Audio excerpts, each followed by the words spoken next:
Nossa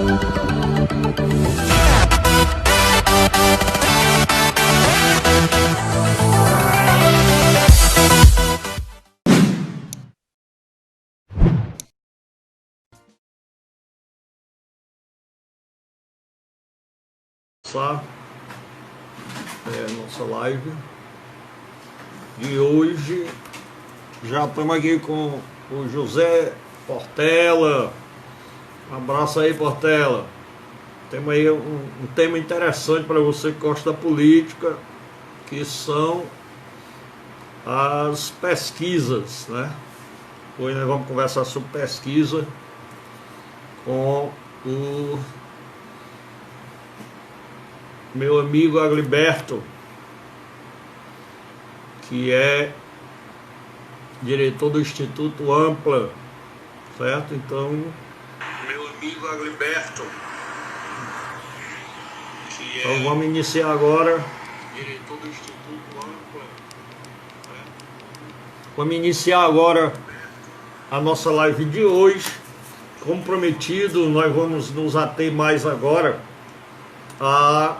ao processo eleitoral, né? Ontem nós falamos sobre as mudanças no processo eleitoral e hoje vamos conversar sobre pesquisa nas eleições, né?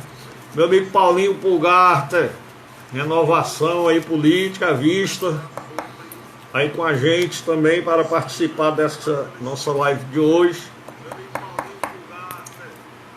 E estamos só esperando aqui o Agliberto entrar. Já falei com ele aqui no Zap. E nós vamos iniciar nas pesquisas. Antes eu quero mandar um abraço aí para o meu amigo João Furtado e o Geraldo Dantas, do Rotary, distrito LA4. Eles fizeram a doação de 120 totens para dispersão de álcool em gel para o município de Maracanaú. Tiveram com o prefeito Firmo Camussa e acertaram essa doação de 120 totens para dispensão de álcool em gel, né? E também tivemos a satisfação de acompanhar que a Prefeitura de Maracanaú em nenhum momento parou. Júlia, bota aí, Júlia. Em nenhum momento parou de trabalhar. E a gente estava olhando hoje que na Avenida 3 está todo vapor, ali no Gereissati, né? A requalificação do Gereissati, né, em um centro comercial aberto com 82 quiosques será instalado lá.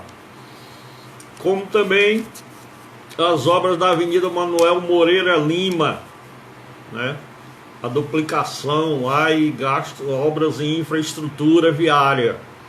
Lá tanto vai servir para ligar Maracanaú, Novo Maracanaú, a Caracuzinho, Santo Sátiro, Alto Alegre, Novo Oriente, como para o escoamento da produção industrial, né? Também iniciado a Praça do Parque Piratininga e já na fase final o calçadão do conjunto Timbó, né? Então são 4 obras significativas que estão aí a todo vapor.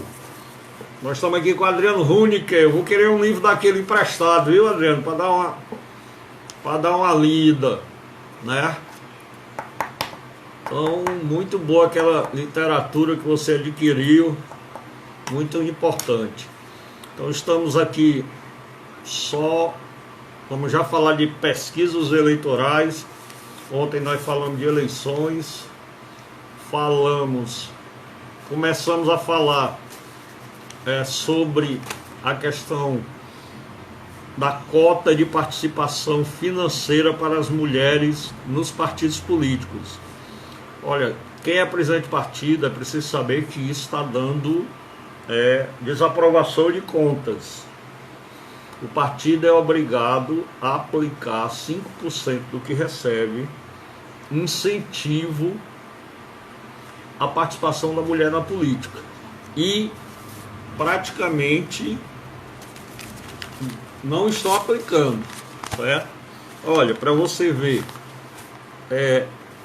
o fundo partidário de 2014, apenas 10 partidos de 32 siglas que foram analisadas aplicaram os recursos, os 5% no incentivo à participação da mulher.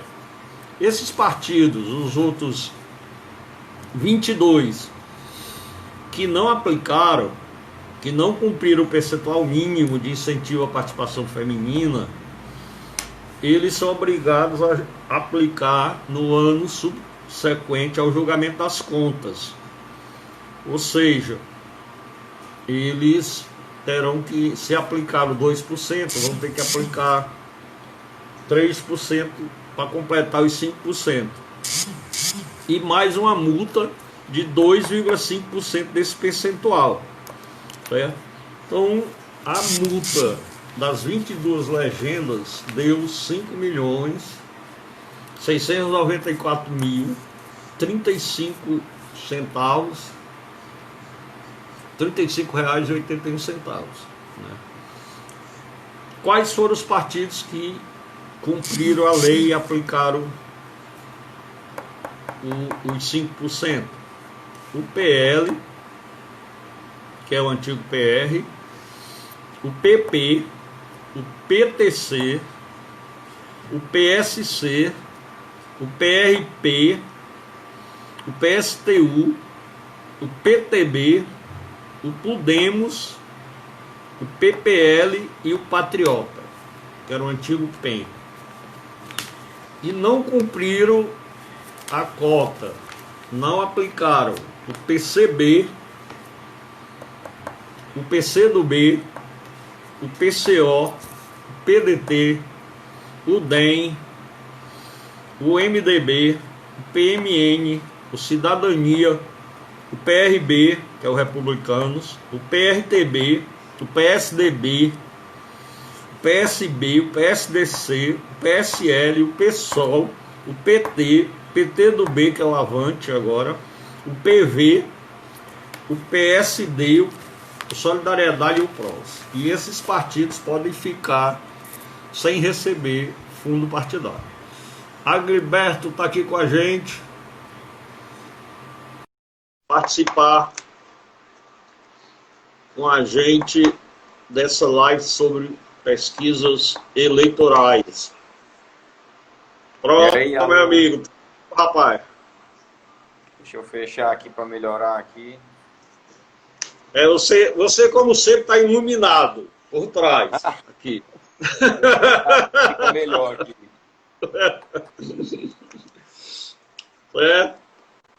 E aí, tudo bom? Como é que tá essa luta, rapaz? Rapaz, estamos aqui, escapando do Covid, analisando aí, né? Desde o dia 3 de março a gente vem analisando aí o avanço aí da pandemia no nosso estado. E se preparando aí para a política, né? Esse ano aí a gente estamos aí na expectativa de saber se vai continuar no dia 4, se de fato a data que passou pelo Senado vai ser aprovada, mas a gente sabe que precisa ainda Ô Agriberto, você deve ter acompanhado que ontem o Senado votou, né? Aquelas modificações. Sim, sem dúvida. Mas, hoje, eu já vi que o Centrão está querendo barrar a PEC do Senado pelo motivo muito patriótico até.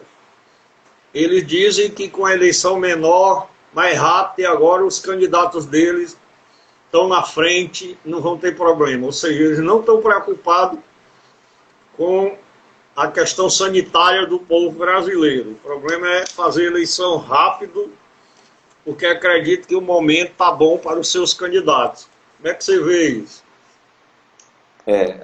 Na realidade, eu acredito que a gente começou, né? O que eu consigo perceber é que nos últimos 15 dias, mais especificamente logo depois, quando começou as primeiras liberações gradativas, né, em alguns estados, né? Aqui no estado do Ceará, nós já estamos aí há cerca de 20 e poucos dias que nós começamos a sair do isolamento.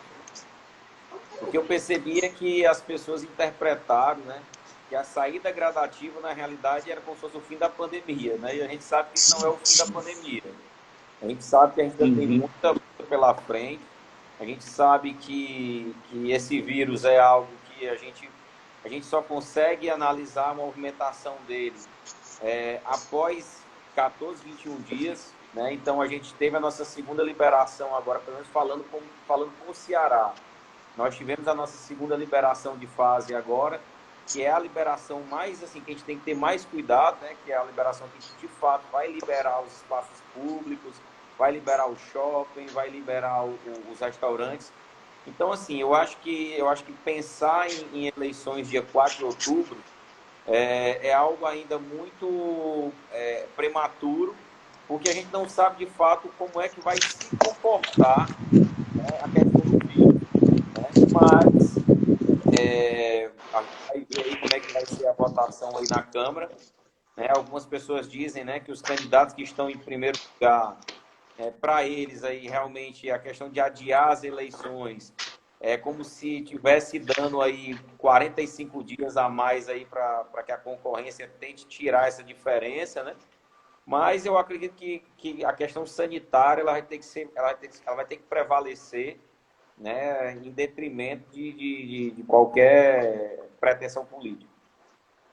Agliberto, como foi esse trabalho diferente do Instituto Ampla de fazer as pesquisas e acompanhar o processo do Covid? Foi para a prefeitura ou para o governo do estado? Foi? Na realidade, a análise, né, do Covid, né, na realidade, muitas pessoas me perguntam, Agliberto, quem foi que contratou o Instituto? Né? Foi a prefeitura, foi o governo, foi os meios de comunicação?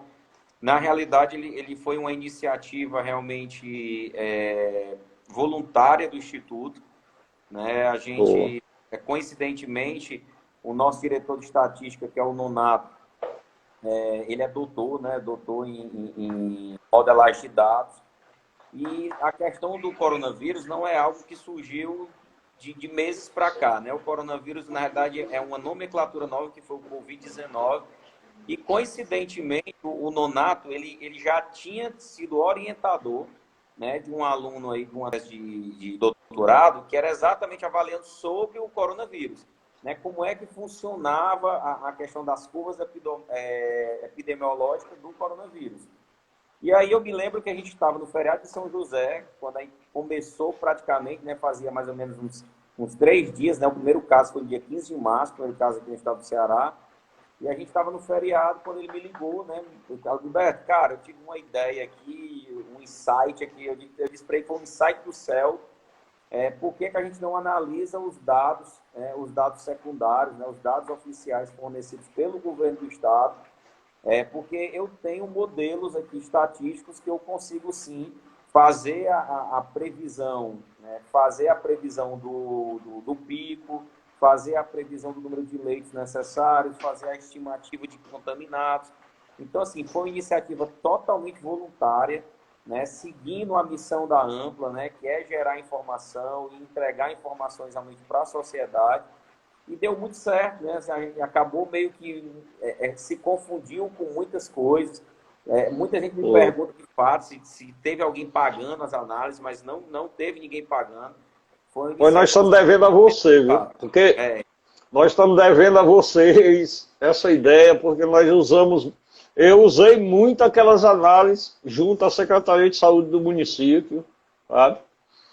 E passava para todo o secretariado, passava para o prefeito para ver, mostrando todo aquele trabalho. Foi uma grande iniciativa e mostra, assim, a preocupação com a missão de uma empresa, né? Que não é só ganhar dinheiro, é se inserir no processo da sociedade. Meus parabéns, tá, Eu acho que foi algo que todo mundo foi pego de surpresa, né? É algo que, assim, a gente trabalha muito com o mercado, né? Então a gente tem muitos clientes que são empresas, né, do setor privado. A gente precisava, de alguma forma, né, contribuir com a sociedade, né, contribuir com o nosso governo, contribuir com até mesmo a Prefeitura de Fortaleza, que foi muito afetada, né, porque Fortaleza era o epicentro da doença, né? Então, foi um trabalho que a gente continua o trabalho, né? A gente está analisando, né? A gente continua analisando os dados.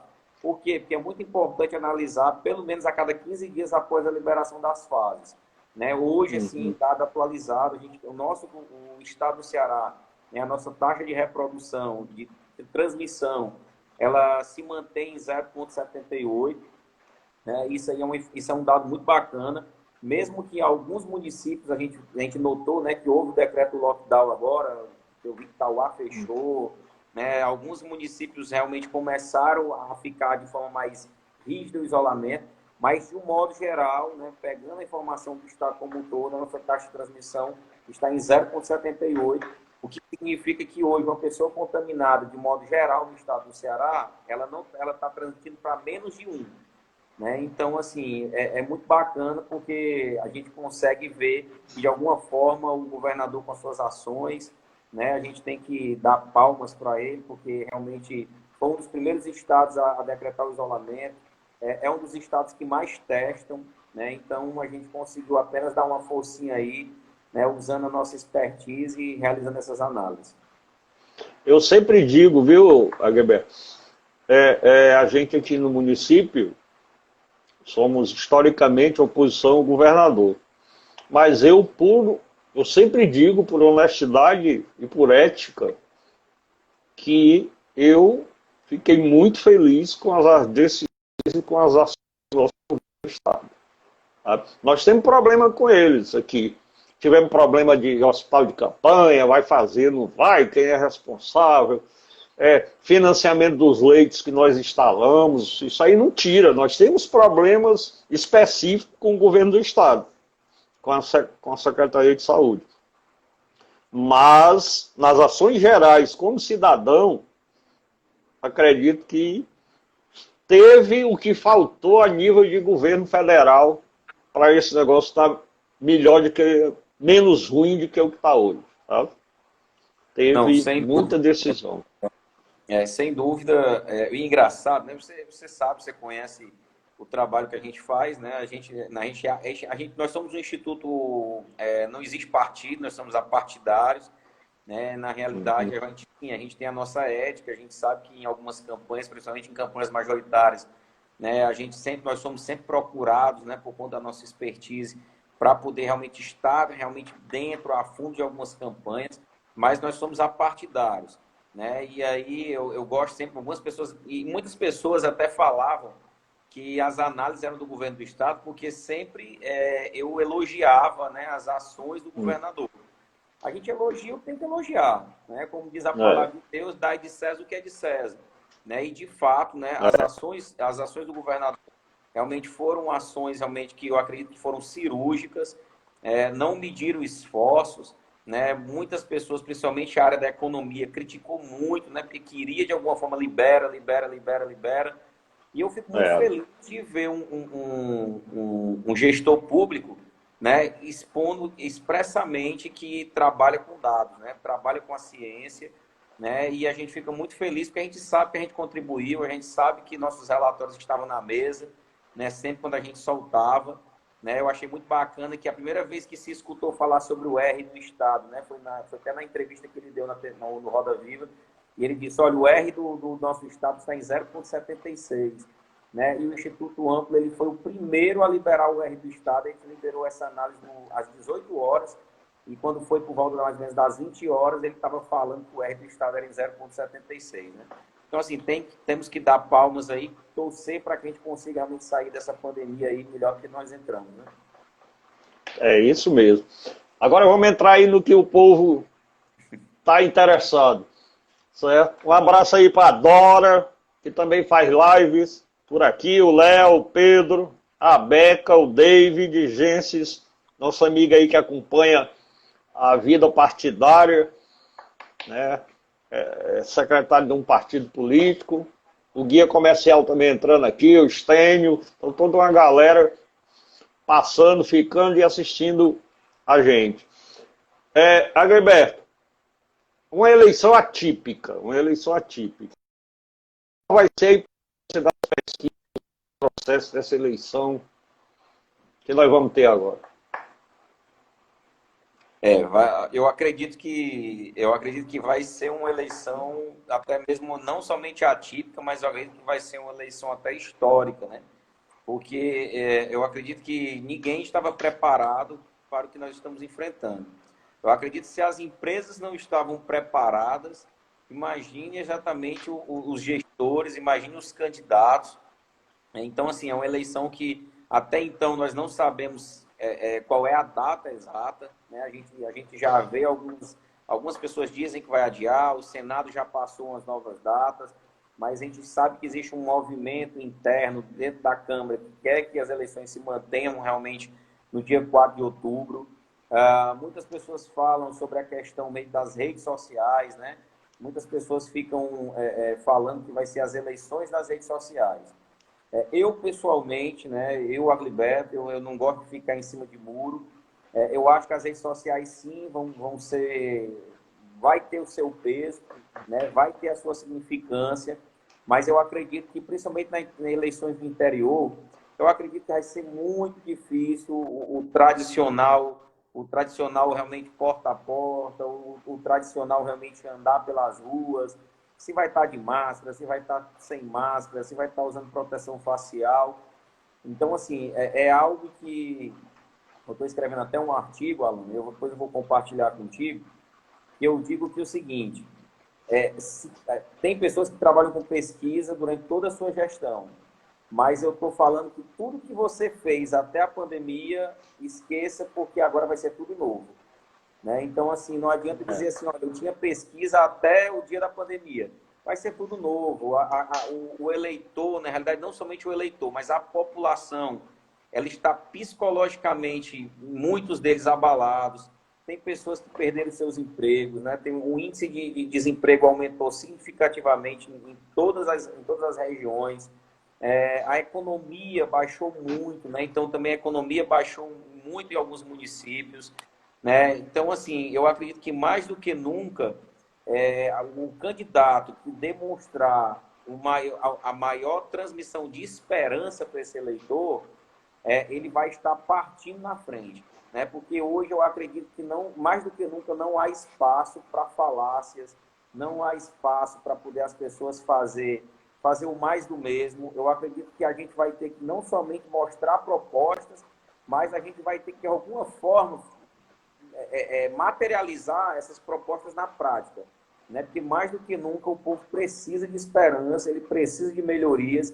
Os próximos gestores vão ter um desafio enorme pela frente, porque é realmente consertar a máquina, consertar a economia dos municípios. Então, de fato, é uma eleição que a gente vai ter que ver, que eu acho que vai ser decidida em muitos municípios apenas aos 45 do segundo tempo aí, no fechar das urnas.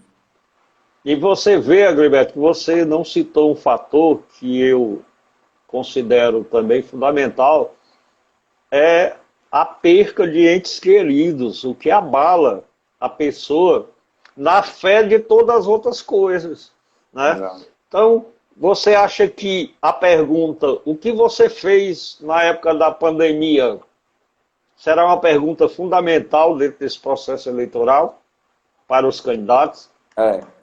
Alan, uma das coisas que nós estamos agora, né, em alguns municípios que estão realmente teoricamente controladas as pandemias, né, de controlado não quer dizer que está exterminado, né, mas que a gente percebe que de fato está dando para trabalhar. Nós estamos soltando nesse final de semana agora a nossa primeira leva de alguns municípios, né? A gente está indo agora, vai ter aí pelo menos em 6 municípios do estado, vai ter aí a equipe da Ampla aí rodando esse final de semana. E o bacana é que a gente passou a semana toda pensando os novos modelos de questionário, né? Você perguntar hoje para a pessoa em quem ele vai votar, eu não sei até que ponto essa pergunta continua tendo uma grande significância, né? Eu acredito que nesse momento agora, uma dica que eu posso dar para todos os gestores, candidatos, é que tentem buscar o sentimento desse eleitor, né? Tentar entender como é que está a cabeça desse eleitor. É como você falou, muitas pessoas perderam entes queridos, né? Muitas pessoas partiram. Então, assim, eu acho que nesse momento entender de fato como se comportou esse eleitor durante esse período é muito importante, né? É muito importante. Então, assim, o conselho que eu dou, perguntar em quem votou, é importante, sempre tem que ter, é aquele arroz com feijão. Mas entender de fato os anseios, né? Entender de fato qual é a esperança, o que é que eles esperam realmente desse gestor é que é primordial. Eu sei. Eu estava questionando um novo formato de discurso, né? Acredito que há necessidade de um novo formato de discurso. Porque o que você vê é que nós passamos um período muito grande, onde a preocupação é a obra física, a infraestrutura. E com a pandemia veio demonstrar que a prioridade eram as questões que eu não considero a palavra sociais. Não? Eu ia dizer subjetiva, mas não é subjetiva, são os sociais. Era o quê? Era o emprego, a economia, a saúde. E o que a gente sempre via nos municípios é a preocupação com a infraestrutura, com a obra física. Como é que você vê esse discurso agora? Tem um ponto também, Alan, importante, que assim, geralmente quando a gente faz pesquisa, a gente sempre pergunta quais são os principais problemas do município, né? E aí do município a gente acaba perguntando, para fazer um cruzamento, quais são os principais problemas do seu bairro, né? Porque às vezes o município tem um problema, mas o bairro da pessoa específica, se a gente for pensar de forma estratégica, né? Isso aí.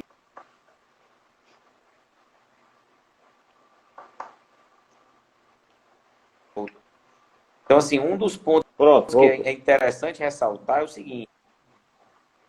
Voltou aí? Voltou. Um dos pontos que é importante ressaltar, Alan, é que é o seguinte, até mesmo saúde, né? Muitas pessoas falavam, né, que muitos municípios sofriam muito com problemas de saúde.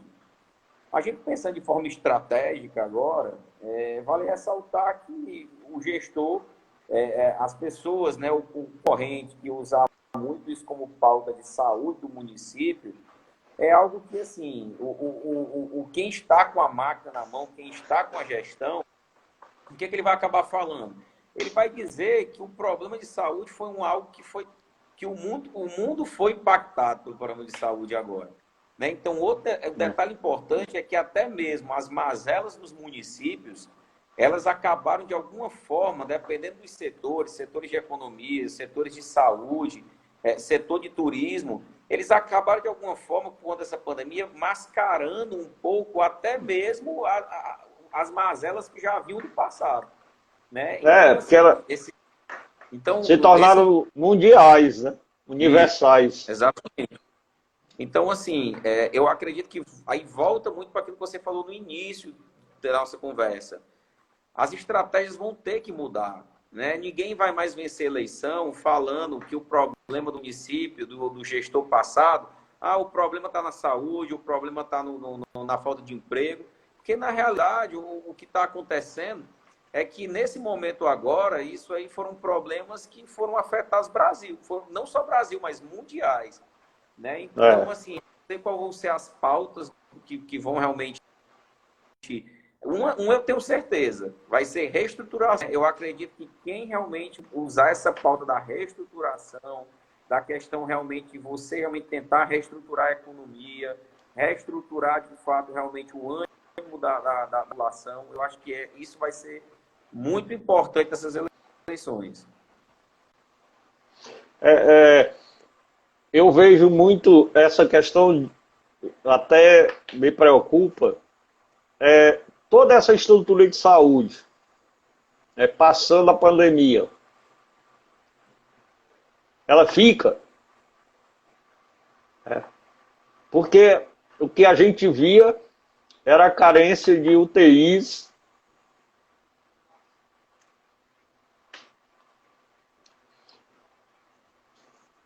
Tá ouvindo? O que a gente via era a carência de UTIs. Era briga na justiça para conseguir UTI, carência de UTI, carência de leito hospitalar. E hoje já se tem notícia de que esses leitos estão, especificamente para o Covid, eles já estão ficando livres. Então, eu vejo muito essa preocupação de como será a nova estrutura hospitalar de saúde. Se a gente vai voltar ao modelo antigo ou vai ter condições de manter para os outros problemas de saúde que existem e estão mascarados por causa do Covid, serem atendidos. Não sei se deu para você entender o que eu quis colocar. Na realidade, assim, falta de equipamento não vai ser, né? Porque eu acredito que o TI é algo que, assim, principalmente que tudo o que a gente percebeu é que não houve sublocação, né? Houve compra, né? Então, quando você está comprando, você tem opções. Ou você dá um jeito de vender isso para poder, de alguma forma, restabelecer caixa, que eu acho muito pouco provável, né? Precisaria aí realmente todo um protocolo aí jurídico que eu acho que dá mais trabalho do que você, de alguma forma, gerenciar essas quantidades de equipamentos de saúde que foram adquiridos. Os hospitais de campanha, esses daí a gente sabe que vai chegar um momento que eles vão ter que, da mesma forma que surgiram, eles vão ter que ser desmontados, até porque a gente sabe que aí sim são estruturas sublocadas, né? Mas eu acho que os equipamentos, eu acho que uma coisa bacana que vai acontecer, Alan, pelo menos nos estados realmente que investiram muito na questão dos respiradores das UTIs, é que eu acho que vai haver uma distribuição um pouco mais proporcional nos municípios, né? Eu acredito que, principalmente por Fortaleza, né? Fortaleza acabou adquirindo muito, né? Eu não estou entrando no mérito da questão da forma do que foi adquirido, mas eu acredito que teve muita questão do consórcio da saúde junto com o governo do estado. Então, eu acredito que esses respiradores, eles ao final de tudo isso, eles devem acabar equipando, né, os ambientes hospitalares dos municípios, né? Meu amigo David aqui levantou que UTI é mais um caso de hospital privado. Mas, David, o povo pobre também precisa de UTI, né? O pessoal do SUS também precisa de UTI. E eu acho que é a hora da gente manter a ampliação dos leitos de UTI nos hospitais estatais, nos hospitais públicos. Tá? É uma das bandeiras que eu acredito que deve ser fincada, é a manutenção. Se rediscute aí o custo de cada leito de UTI, como mas que é necessário, que antes tinha muita carência disso. Na real, outro detalhe também, Alan, que eu acho que vale ressaltar, e aí eu não estou falando somente na parte pública, né, mas até falando na parte privada, ele trouxe à tona, história, né, a cozinha da casa de todo mundo, né? Então a gente sabe que geralmente na cozinha a gente escolhe lavar de roupa suja e esse vírus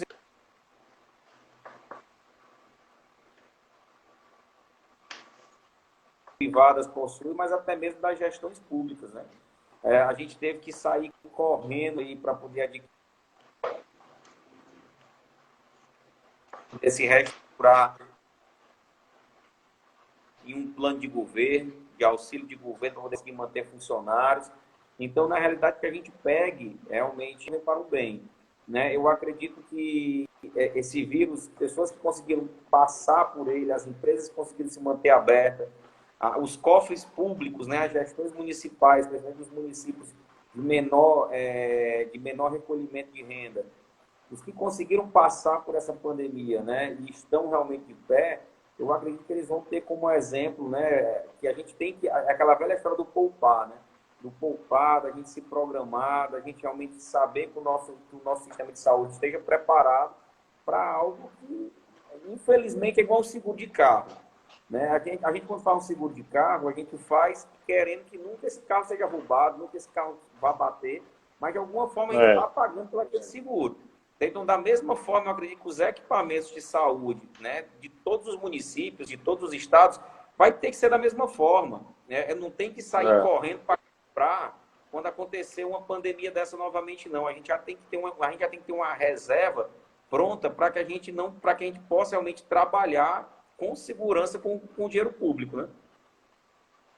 Não é importante. Olha, eu passei um período complicado mesmo, assim. Quando eu tinha que sair de casa, eu tinha quase crise de pânico. Ficava suando, a mão fria, sabe? Eu tive que usar um autocontrole. Eu fui atrás buscar, na época eu era budista, minha capacidade de meditar, de controlar meu cérebro, meus medos. Eu fui rever essas questões, porque realmente hoje eu saio, trabalho, tal, mas por quê? Porque também no meu cérebro hoje eu já tenho noção de que o sistema de saúde não está estrangulado, né? De que eu tenho um plano de saúde. Tive que passar um dia no hospital por outro problema, para mim foi um terror. Tá? Mas eu já tinha aquela noção. Claro que a gente não sabe como o diabo desse vírus age em cada pessoa. Não tem uma ação só. Mas hoje você já tem a noção de que o sistema de saúde não está estrangulado, que o seu atendimento vai ser rápido, que você vai ter um atendimento no primeiro estágio, que apesar de eu não ser médico, nem especialista, mas eu acho que nós tivemos muitas mortes, porque o sistema de saúde não tinha como atender e tinha aquela orientação de você só ir para o hospital quando tivesse os sintomas lá maiores, né? E então você ter essa garantia de que você pode ser bem atendido já melhora o seu estado, né? A sua situação para enfrentar essa situação toda, né? E o mais interessante, Alan, que uma das análises, né, que nós realizamos com o Covid era exatamente qual era a nossa preocupação, era a gente estimar, era exatamente os números de leitos necessários, né, e estimar também quando é que poderia ter uma sobrecarga realmente do sistema. Né? Então, um dos pontos realmente que foi muito bacana realmente do estudo é que a gente conseguia se antecipar aos fatos e analisar, e dizendo que a gente olhava as porcentagens dos leitos estampados. Eu acredito que essa questão do psicológico como você falou, né? Que quando começou essa pandemia, o que é que se espalhava por aí? Que a pandemia ela só matava pessoas acima de 60 anos, os velhos eram mais suscetíveis a pegar esse novo vírus, e que criança era assintomática, né? Então, o que se falava era isso. E o que aconteceu no Brasil foi diferente. O que a gente conseguiu perceber é que existe uma porcentagem gigantesca de pessoas assintomáticas, que os assintomáticos não estão apenas nas crianças. Se percebeu também que hoje, se você for olhar a maior mortalidade no estado do Ceará em relação ao Covid, está entre 25 a 35 ou 40 anos, se não me engano. Então, assim, lógico, a gente sabe que as pessoas acima de 60 anos têm que ter os cuidados, as crianças também têm que ter os cuidados, mas foi algo novo. A gente volta a falar, nós fomos pegos de surpresa de algo que a gente nunca tinha vivido, que eu acredito que nem nos maiores pesadelos as pessoas imaginavam realmente ser pegas por uma doença dessa. E deixo claro aqui, né? Deixo meu recado. A pandemia não passou. Né? A pandemia não passou. Nós estamos agora numa fase muito importante, que é a fase da retomada gradativa da economia. E essa retomada, ela não está garantida que ela vai continuar. Vai continuar se de fato a gente conseguir estabilizar a taxa de transmissão, se a gente conseguir, o pessoal sempre falava, né, estabilizar a curva de crescimento. Né? Então, é muito importante que a população entenda. O inimigo, a gente já sabe como lutar contra ele. A gente já venceu algumas batalhas, mas a guerra a gente ainda não venceu. Né? Uhum. O Agriber, voltando que é um tema atual, a gente não tem que entrar nele, mas voltando à questão eleitoral, na sua visão, já dá para sentir que a abstenção vai crescer muito? É, eu acredito que sim, né? Historicamente, Alan, se você for olhar as últimas eleições, o número de abstenção ele só tendia a crescer. Se você se lembrar as eleições, principalmente para Senado aqui no estado do Ceará, nós tivemos um recorde, um dos maiores índices de abstenção, né? E não somente abstenção, certo? Ainda existe outro detalhe. Nós tivemos um aumento muito grande de abstenção e nós tivemos um aumento muito grande de pessoas anulando o seu voto, né? Anulando o voto. É. Então, assim, eu acredito que aumentar o número de abstenção, isso naturalmente já iria acontecer. E com essa questão da pandemia, principalmente dependendo da data da eleição, isso certamente vai aumentar. Há algumas pessoas apostando que chega a 30%. Eu acho que eu não. Eu acho que 30% é um número muito, muito elevado, né? Principalmente, vamos imaginar assim, vamos imaginar interior do estado, né? Vamos imaginar municípios sem ser capital e nem ser as principais regiões metropolitanas. Eu volto a falar, né? Eu não tenho nem medo de dizer que as eleições municipais nessas cidades elas vão ocorrer como se não tivesse ocorrendo, como se não tivesse tido Covid, né? Então, assim,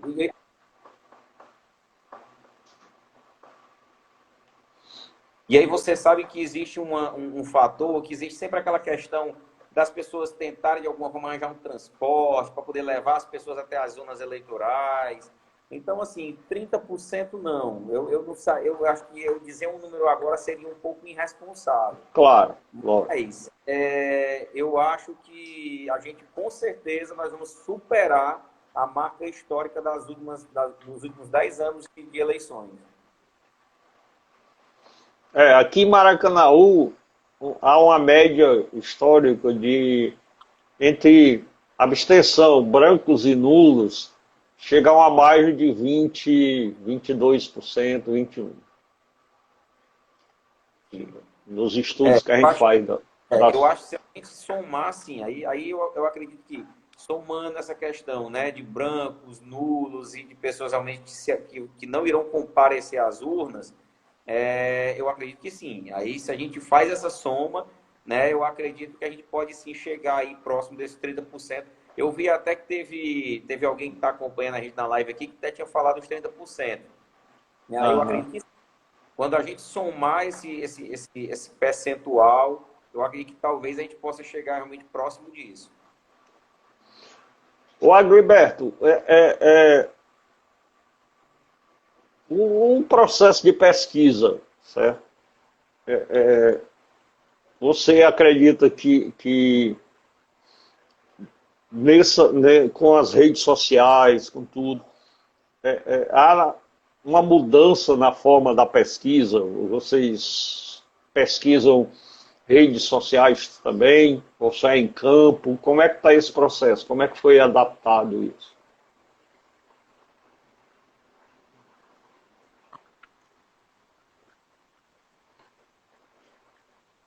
Sabe que existem muitos institutos, existem alguns estudiosos, existem alguns professores que se utilizam muito da ferramenta das redes sociais, utilizam muito das ferramentas, né, de disparos, né, de e-mail marketing, de disparos via WhatsApp. Mas eu acredito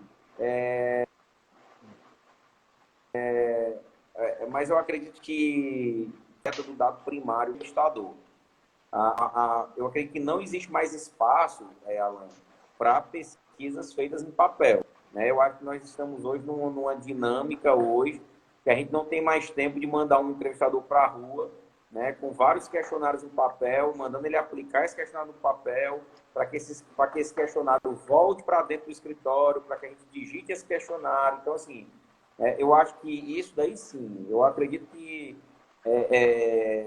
eu acho que isso deve se extinguir. Mas eu acho que a coleta presencial, né, ainda é a melhor, é a forma mais segura da gente, de fato, buscar o eleitor. Por que que eu te falo isso, Alan? Porque, assim, se você entrar hoje no site do TRE e do TSE, e você olhar exatamente as exigências para que a gente faça uma pesquisa registrada, ele vai dizer lá que cumprir alguns atributos. Dentre eles, quais são os atributos? É a gente seguir exatamente os extratos que estão exatamente do perfil do eleitorado dentro do município. Né? Os extratos são gênero, idade, escolaridade, esses aí são os extratos mínimos, né,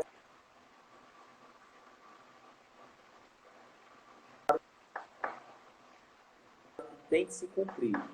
E aí eu te pergunto, como é que eu vou conseguir extratos mandando isso via e-mail ou mandando isso via WhatsApp?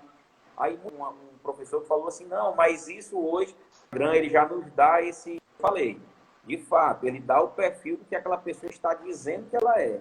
A gente não pode esquecer que por trás das redes sociais, você é o que você está dizendo que é. Né? Então, você está dizendo a sua idade, você está dizendo qual é o seu perfil, você está dizendo a sua escolaridade. Então, eu acho que a coleta como entrevistador ainda, é a melhor forma. Por quê? Porque a gente direciona esse entrevistador a buscar os perfis que são necessários para representar o município de forma correta. Eu sei. Na rede social, burla esses perfis. Né? Exatamente. Muito. Ô Agriberto, eu estava lendo, tentei lembrar aqui, mas acho que é a memória. Eu li um artigo semana passada, aonde um estudioso de eleições, ele levanta que nas capitais e nos municípios onde tem propaganda eleitoral da TV, a TV, em vez de perder força esse ano, ela vai ganhar força. Porque ele levanta, como nas capitais e nas grandes cidades, é mais difícil fazer essa campanha que você está dizendo, que será feita nas cidades pequenas do interior. Então a propaganda televisiva terá uma força imensa. Ele diz até que maior do que a das redes sociais. Porque a das redes sociais, você precisa de um Wi-Fi bom, você precisa ficar ali com o smartphone na mão olhando, né? A disputa é maior, tem coisas mais interessantes para você ver do que um programa eleitoral, uma propaganda eleitoral no smartphone. Então ele fez essa colocação, que a TV terá uma grande importância, ao contrário do que se pensava, que com as redes sociais a força da TV cairia nas eleições. E aí eu já me questionei, lembrando da campanha do Bolsonaro, que o Bolsonaro não tinha tempo de TV. Né? Mas Entendi. Eu não sei, né? Como é que você vê essa questão? Alan, em relação aos meios de comunicação, a gente sabe que a internet ela tem uma força muito grande. No entanto, a gente sabe que a TV ainda é um meio assim que existe uma propagação, né, é muito grande. É interessante, a gente trabalha muito com pesquisa de mercado, trabalha muito buscando o que a gente chama de árvore de decisões, empresas que nos contratam. E uma das perguntas que a gente sempre trabalha nos nossos questionários de mercado é exatamente perguntar para o seu cliente, né, e no caso a gente acaba perguntando também essas perguntas em alguns questionários de política, quando ele pensa em buscar informação especificamente sobre aquele assunto, qual é o meio que eles mais buscam. E é interessante que quando essa pergunta vem, ela é praticamente, né, que muitas pessoas acabam falando que eu vou buscar nas redes sociais. Mas, automaticamente, eu geralmente faço a pergunta também da confiança. Né? Qual é o guia? Tudo bem, eu sei que a rede social você está buscando, mas qual é o meio que você mais confia? Aí onde muda a coisa.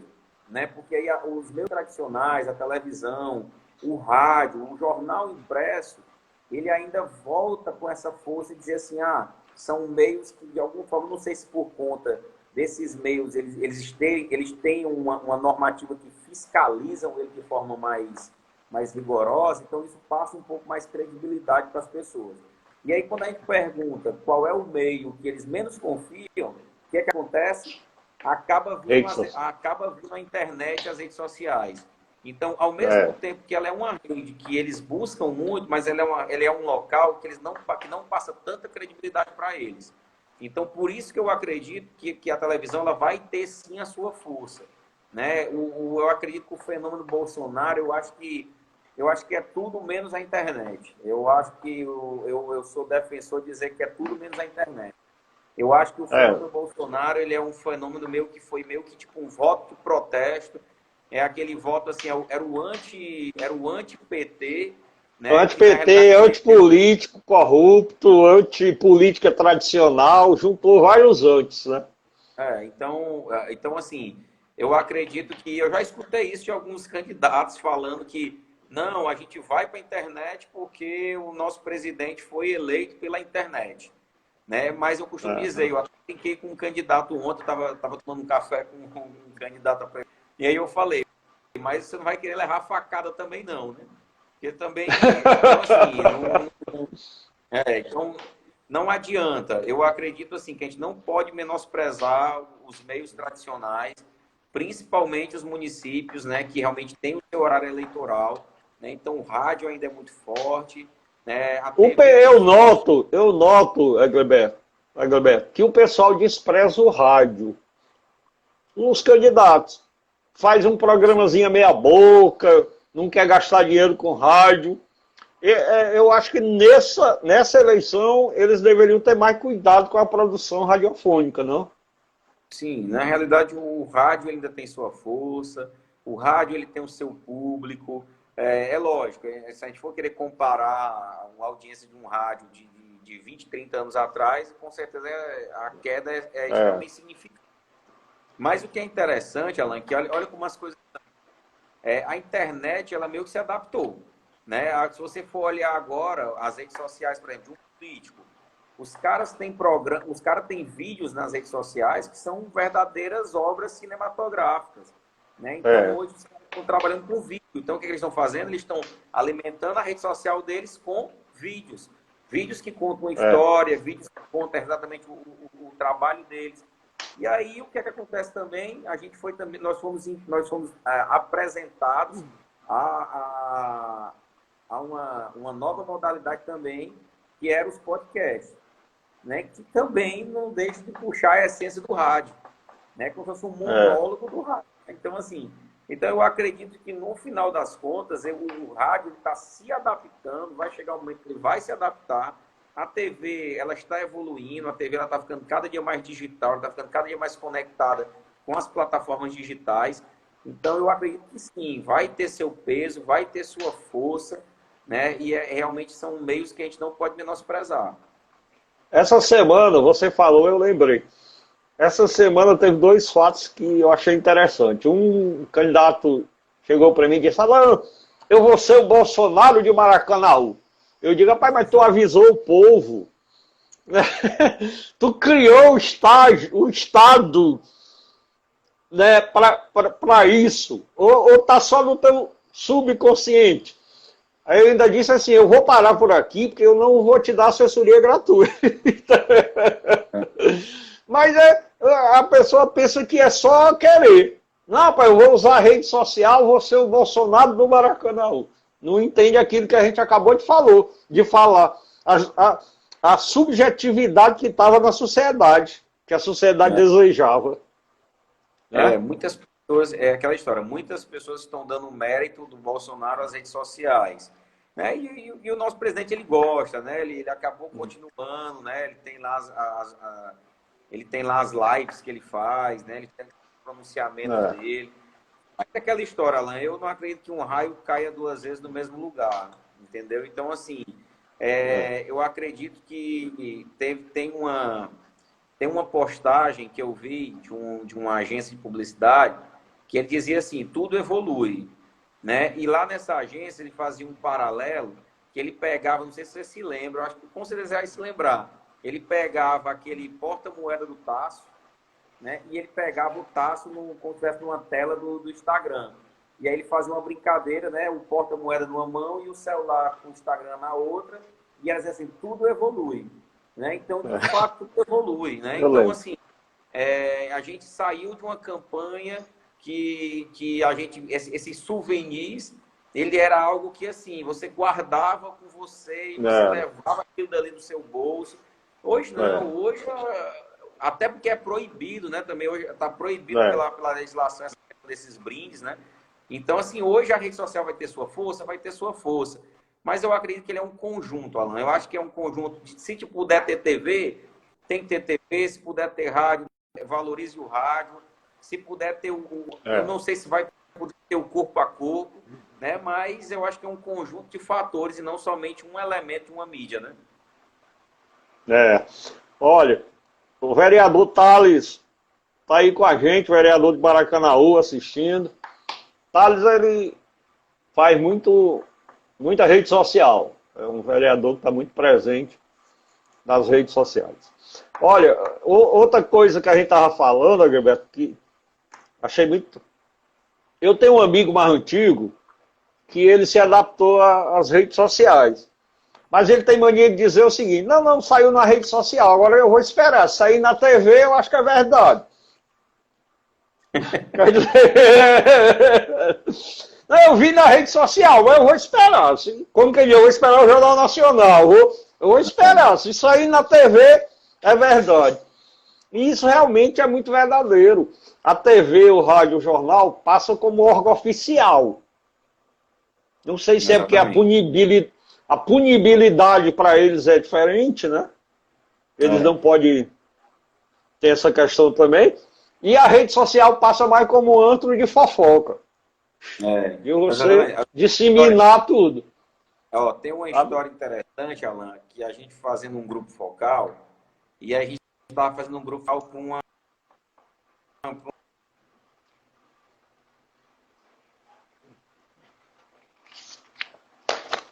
empresa grande, né? Uma construtora realmente bem conceituada para lançar um novo empreendimento, né?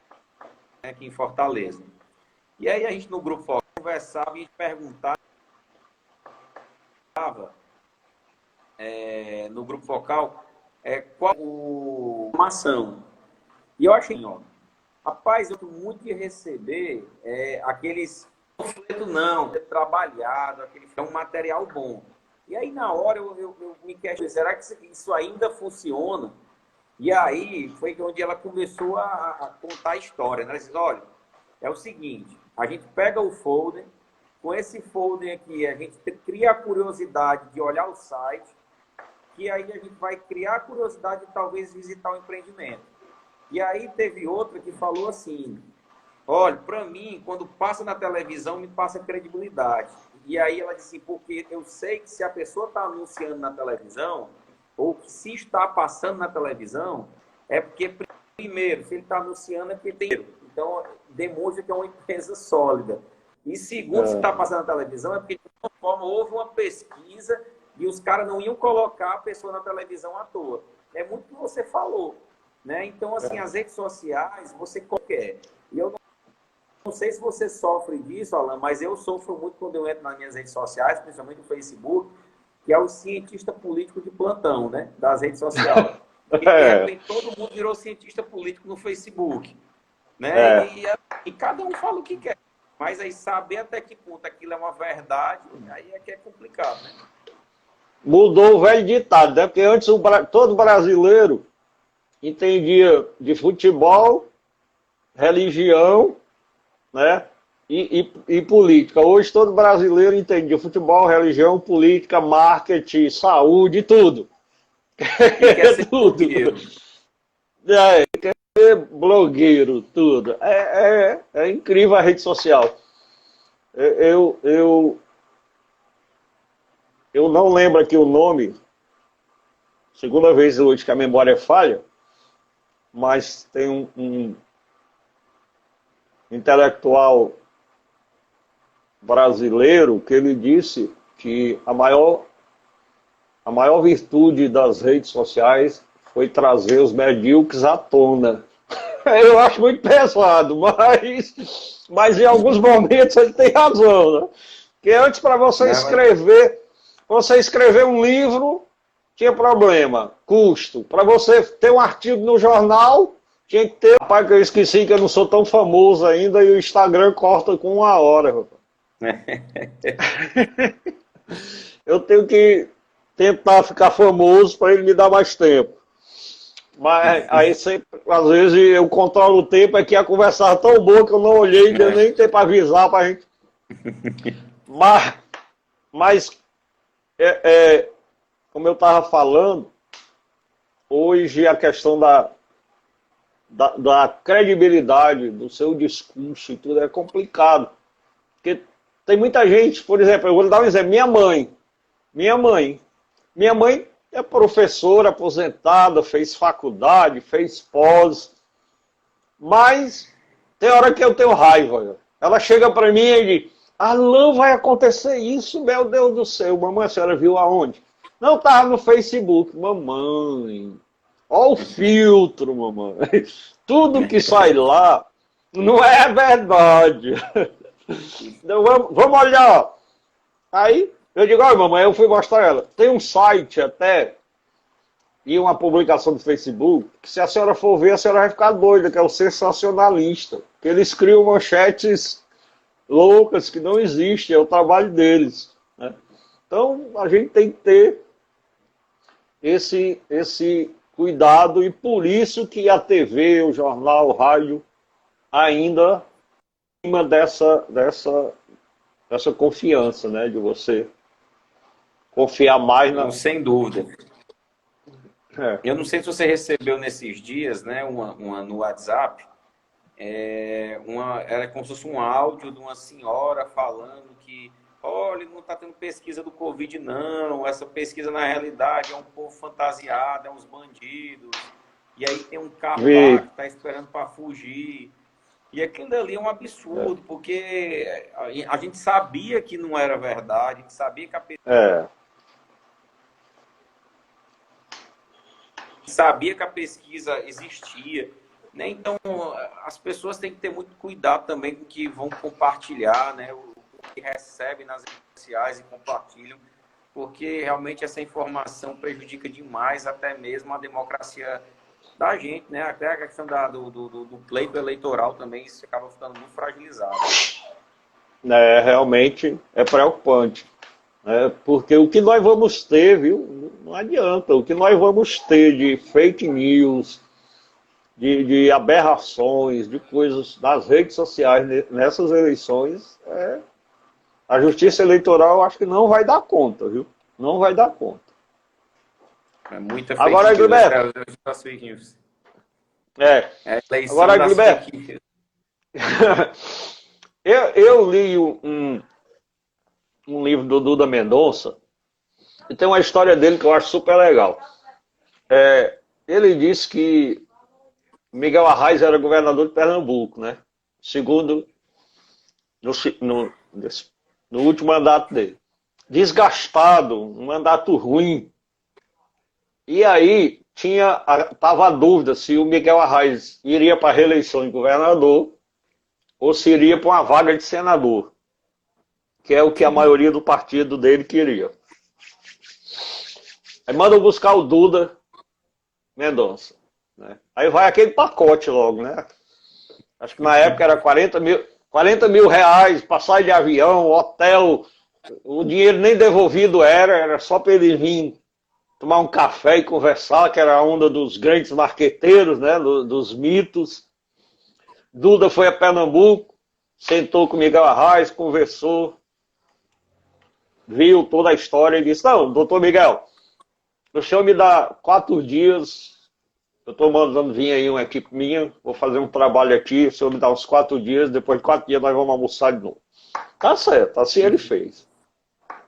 4 dias depois ele senta com Miguel Arraes e diz, doutor, governador, o melhor caminho para o senhor é o senhor ser senador. É uma vaga garantida. Agora, se o senhor for para a eleição de governador, só um milagre para o senhor ser reeleito. O Miguel Arraes se levantou, deu a mão a ele e disse: olha, eu mandei ele buscar porque eu pensei que você sabia fazer milagre, viu?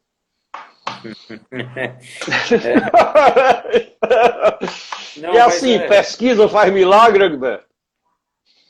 Não. Pesquisa, na verdade, pesquisa não faz milagre. Pesquisa não é um oráculo, né? Muitas pessoas pensam que pesquisa é um oráculo. Não é. Mas eu acredito que uma coisa é certa. Pesquisa realmente ele dá respostas, né? Eu escutei um absurdo uma vez de uma aluna na faculdade que ela me falou assim, professor, eu fiquei sabendo, e na realidade, coincidentemente, essa aluna ela acabou virando cliente, e aí a gente acabou meio que tomando uma conta de um camarada aí, desses, tipo esses mega marqueteiros da vida aí, que é aqueles caras das grandes consultorias. E aí ele falou assim, ele falou que nem tudo tem resposta. Não, e eu disse automaticamente para ele, olha, nós temos resposta. A resposta a gente tem. Se a resposta vai agradar ou não, isso daí é algo que não cabe a nós. Aí cabe sim ao papel do marqueteiro conseguir buscar aí uma solução para poder resolver o problema. A gente já teve muitas ocasiões parecidas como essa, né? Eu acredito que a grande maioria dos clientes que buscam a Ampla hoje, é engraçado que eles chegam até mim para falar assim, olha, indicaram você porque você não tem filtro. Você vai falar 100% a verdade. Então, se você tiver que falar que é melhor eu ficar em casa do que eu disputar a eleição, você vai ser a pessoa que tem coragem de falar isso para mim. E realmente a pesquisa ele consegue sim fazer isso. Ó. Ele consegue encurtar um prazo, ele consegue de fato te direcionar para um caminho mais correto, mais seguro. Às vezes você quer se candidatar ali como era o caso, né? Você quer se candidatar a governador, mas aí a pesquisa diz que Senado você realmente tem a possibilidade de ser eleito. Então, assim, milagre não faz e nem adivinha nada, né? A gente não trabalha com achismo, a gente trabalha com ciência e com dados. E através de ciência e dados a gente consegue dar respostas e, de fato, pelo menos colocar o camarada no caminho correto, né? No trilho, né? E eu esqueci de dizer, o Miguel Arraes teimou, foi para governador e perdeu, ficou em terceiro ou quarto. Então a resposta tinha sido boa, né? Não, com certeza. A gente, na eleição passada, em 2016, na eleição para as municipais, a gente acabou participando de algumas campanhas, né? E dentre elas a gente participou de uma campanha de uma candidatura forte aqui em Fortaleza, que a gente no sábado a gente falou, disse, olha, a gente tentou, as urnas vão abrir, mas a gente vai acabar de alguma forma perdendo por 5%, mais ou menos. E quando a urna se abriu, foi mais ou menos isso. Né? Outro interessante também ocorreu no município que eu não vou falar, porque se eu falar vai adivinhar, porque eu sei que essa história já se espalhou, mas teve um candidato a prefeito, que na verdade era prefeito do município, né? E aí eles me ligaram faltando 4 dias para as eleições. Né? E aí eles me ligaram falando assim, olha, Beto, a gente quer contratar aí o Instituto Ampla, porque disseram que vocês, de fato, vocês trabalham 100% com a verdade e eu preciso da verdade. E eu me lembro, como se fosse hoje, a gente viajou com a equipe na quinta-feira à noite. Então, a equipe só conseguiria trabalhar na sexta e no sábado, né? Porque domingo já era eleição. Então, a gente teve que correr. E quando a gente chegou no município, a gente acabou nem conseguindo fazer todas as entrevistas que estavam programadas por conta de toda a loucura da política, né? E aí eu só me lembro que quando foi no sábado à noite, eu ligo para o candidato, né, e digo, olha, o senhor vai perder as eleições. Vai perder as eleições, por quê? Porque fazia tipo 20 dias, tinha tido aquela carreata do Lula, né? Não sei se tu se lembra daquela carreata de 2016 que o Lula saiu rodando em alguns municípios. E o Lula tinha passado nesse município aqui no interior do estado e ele tinha conseguido, em 20 e poucos dias, reverter a situação do candidato do PT aqui no município. E aí eu me lembro que, na hora que eu falei que ele ia perder, a defesa dele foi, de alguma forma, a gente fala aqui no nosso cearense, né? Foi me esculhambar, né? Dizendo que tinha feito a pesquisa errado, que a gente tinha fraudado o material, que ninguém sabia fazer pesquisa. Por quê? Porque ele já vinha quase 2 meses fazendo pesquisa com outro instituto, e o instituto dizendo que ele ia ganhar. E aí o que eu achei interessante, que tipo assim, o surto demorou 30 minutos. Aí quando passou 30 minutos, o telefone toca de novo. Aí ele me liga, o que é que eu faço? Aí eu falei, prefeito, agora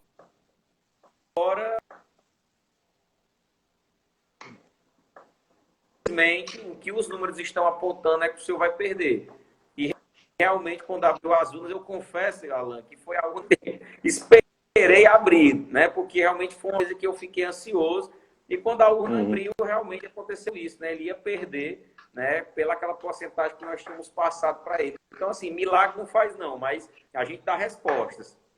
Não, realmente, olha, nós fizemos o... Eu sempre falo isso, porque eu já falei para outras pessoas, na eleição passada, municipal aqui nossa, eu fiquei responsável por fazer leitura e acompanhamento de pesquisa, e dos 21 vereadores, 17 bateram. Não E tem um que foi eleito, e disse que agradece a mim. Porque faltando 4 dias, eu estava passando na prefeitura com a pesquisa na mão, e o irmão dele era assessor do candidato a vice-prefeito, e disse, Alan, rapaz, como é que tá aí? Me ajuda e tal. E como ele era de confiança do grupo, eu podia conversar com ele, né? Aí eu disse, rapaz, a situação de fulano tá assim, assim, assim, assim. Olha aqui, aí mostrei ele, puxa vida, é mesmo. Aí ele reuniu o grupo todo mundo, o grupo deles, sentaram o pau aí, foram para cima.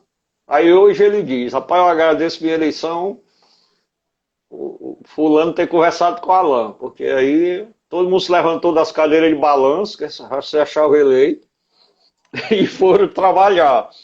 Quer dizer que a pesquisa bem feita, um instituto sério, assim como o Instituto Ampla, que eu sempre gostei, sempre elogio o trabalho de vocês, a gente parece muito. Às vezes eu me desgasto como assessor, porque eu sou aquele assessor que eu digo a verdade. Eu não sou aquele assessor que o caboclo está com a barba mal feita, o cabelo mal cortado, e eu vou dizer, como o senhor está bonito hoje.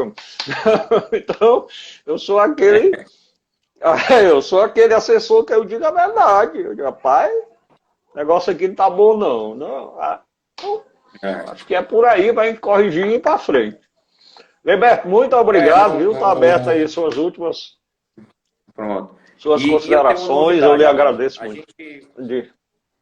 A gente agradece demais. Você sabe que eu costumo dizer que tem alguns coisas aqui que eu digo que é de casa, né? Então a gente está aqui sempre a postos aí para atender. Esse ano a gente está vindo aí com uma novidade aí que a gente vai nessas eleições municipais. A gente desenvolveu uma inteligência artificial chamada Simov, né? Que o Simov, ele é o quê? Ele é um sistema inteligente, né, de monitoramento do voto, né? Como é que funciona o Simov, Alan? O Simov, ele na realidade ele é alimentado por uma pesquisa, né? Ele é alimentado com um tracking político, né? Que é aquela pesquisa que é feita diariamente, né? Aquele monitoramento. Só que o que é que o Simov ele vai fazer? Isso é algo que não tem no Brasil, é algo que a gente está trazendo de fora. A gente quebrou muita cabeça desenvolvendo um algoritmo. O Simov ele vai te dar, em vez da intenção de voto, ele vai te dar exatamente qual é a força do teu voto, né? Ele vai dizer exatamente como é que esse teu voto é. Ele é um voto mais frágil, ele é um voto mais consolidado, ele é um voto que realmente existe uma tendência de mudança. E aí eu vou conseguir, através do Simov, eu consegui dividir em clusters exatamente onde... E aí eu me lembrei do Simov, que você falou do vereador, né? E aí o Simov, o que vai acontecer? Ele vai exatamente dividir em clusters onde é que você está dividindo o voto. Né? Então, além dele dar um mapa de calor também. Então, ele vai dar um mapa de como é que o teu voto circula. Né? Então, a gente vai conseguir dar em tempo real como é que está circulando o voto do eleitor. Né? Então, se o Alan tivesse candidato lá, então eu ia como é que tá flutuando os votos do Alan dentro do município que o Alan estiver disputando. Né? Então, é algo novo que a gente está lançando, é como eu falei. Eu não abro muito mão da coleta tradicional, mas a gente sempre vem com muita inovação, com tecnologia, né, para poder a gente conseguir se aproximar o mais possível, né, da gente conseguir ser mais assertivo. Né? E quem sabe esse ano aí também a gente...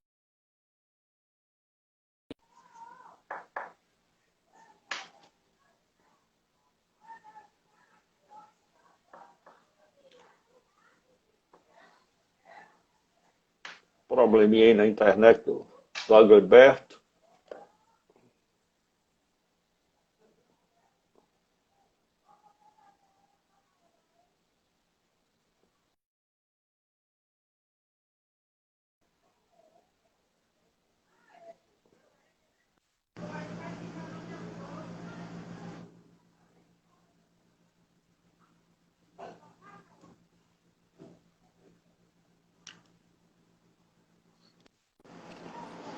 Pronto. Então, Alan, só agradecer, né? Precisando, você sabe que é só chamar. As portas estão abertas aí. E passando essa pandemia aí, né? Eu tô ali aguardando para tomar um café aqui no Instituto, viu? Para a gente bater um papo. Tranquilamente. E me aguarde também para a gente ir orar aí também na igreja que eu estou devendo, dar uma passada. Eu estou assistindo. Eu vou lhe convidar. Estou assistindo pelo YouTube, viu? Você tá me devendo uma visita, viu? Tô obrigado, Gilberto. Muito obrigado, viu? Valeu. Tamo junto. Obrigado, viu, cara?